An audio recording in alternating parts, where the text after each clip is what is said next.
जय श्री राम दोस्तों।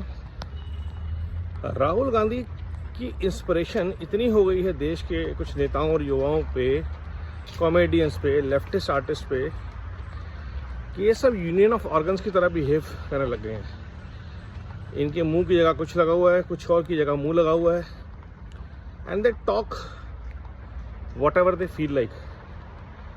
और everybody wants to be a Gandhi and ultimately becomes a Rahul. Somebody becomes a Rahul Kamra, somebody becomes a Rahul Yadav, somebody is hell bent to become Rahul Kejriwal, somebody is in a hurry to become Rahul Thakre.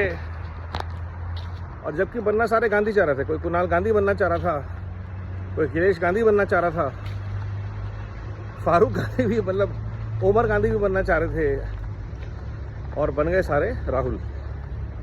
और उसका नतीजा ये है कि सारे करते हैं मिलजुल के ऑन एन एवरेज राहुल यापे एवरी डे।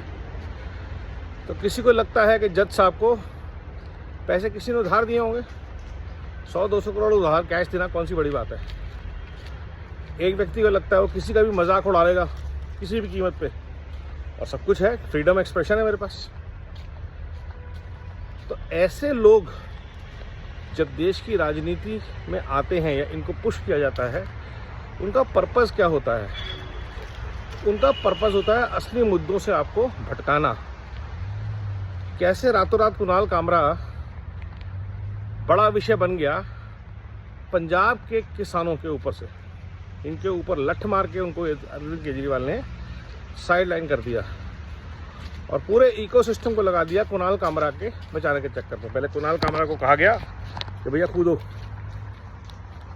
तो आपके पीछे राइटिस्ट पड़ जाएंगे, सारे केजरीवाल को भूल जाएंगे। ये होती है डाइवर्जन टैक्टिक्स। और लाल जिहाद नेटवर्क, गांधी परिवार, इन चीज़ों में इनके पास 50, 60, 70, 100 साल की महारत है। कि इशू जो है कि कैसे किसानों को यूज़ किया गया और बाद में दबा दिया गया, ये मुद्दा ना बने। कैसे जज का भ्रष्टाचार मुद्दा ना बने। मुद्दे ये हैं, और मुद्दे बात की जा रही है कि कामरा की फ्रीडम एक्सप्रेशन का क्या हुआ। कामरा की कुटाई ना कुटाई उससे कोई फर्क पड़ता है देश को? 1 रुपए का फर्क नहीं पड़ता। फर्क ये पड़ता है कि इस देश में करप्शन पे बात क्यों नहीं हो रही।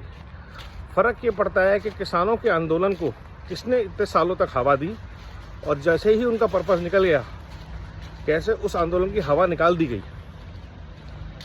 इन चीज़ों से देश को फर्क पड़ता है, क्योंकि देश की प्रगति, देश की राजनीति से जुड़े हुए हैं और ये बहुत बड़े विषय हैं। अनफॉर्चुनेटली हमारे यहाँ भ्रष्ट जुडिशरी है, भ्रष्ट पत्रकार हैं, भ्रष्ट नेता हैं और भ्रष्ट अफसर हैं। जो 4 पिलर्स हैं हमारे डेमोक्रेसी के, वो चारों के चारों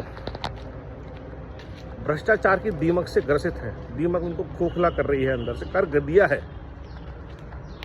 इसलिए पूरा इकोसिस्टम लग जाता है जज साहब को बचाने में, क्योंकि अगर एक की खुलेगी तो बहुतों के राज सामने आएंगे। ऐसे ही नहीं, जजों के बच्चे फौरन पढ़ रहे हैं, वकीलों को सुनवाई के लिए करोड़ों करोड़ों रुपए मिलते हैं। ऐसी कौन सी काबिलियत है किसी वकील में कि उसको एक सुनवाई के करोड़ों रुपए मिलते हैं? वो करोड़ों रुपए मिलते हैं जज के हिस्से के। सबको सबकी हिस्सा पत्ती कटती है, मिलती है। जैसा कि एक बाबू अफसर, IAS अफसर को मिलते हैं। यूपी में योगी जी के बावजूद IAS लॉबी करप्शन करती रही, तो सोचिए कि कितना बड़ा, क्या बोल सकते हैं इस चीज़ को, समझ नहीं आता कि जो आदमी पूरी दुनिया के ऊपर लठ लेके पड़ा हुआ है कि भ्रष्टाचार नहीं, भ्रष्टाचार नहीं, उसकी नाक के नीचे उनके चुने हुए अफसर, अब आप जो मर्जी एक्शन ले लें, बट इम्पॉर्टेंट चीज़ ये है कि बाबू लोगों की, IAS ऑफिसर्स की, ब्यूरोक्रेट्स की इतनी हिम्मत है कि वो कहते हैं कोई भी आए जाए हमें कोई फ़र्क नहीं पड़ता। कुछ पैसे नेताजी को दे देंगे, नहीं लेंगे नेताजी, उनके आसपास के चमचे दे देंगे, चमचे नहीं लेंगे ना लें, हमारा काम तो चलता रहेगा। हाँ, क्योंकि भ्रष्टाचार पर डंडा हुआ तो इसलिए जो फीस थी 10% से उठा के हमने कमीशन की 20% कर दी है। और ये चारों पिलर मिलके देश को खोखला कर रहे हैं।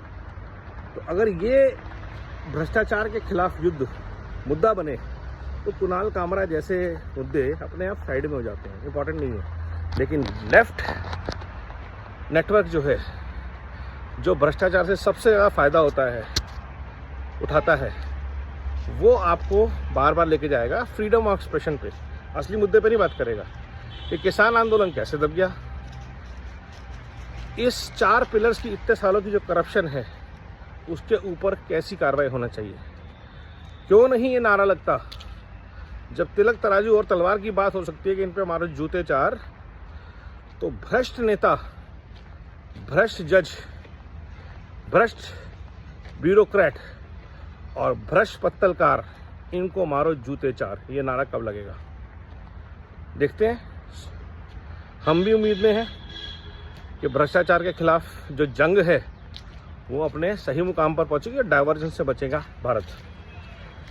नमो भारत, वंदे मातरम, जय हिंद।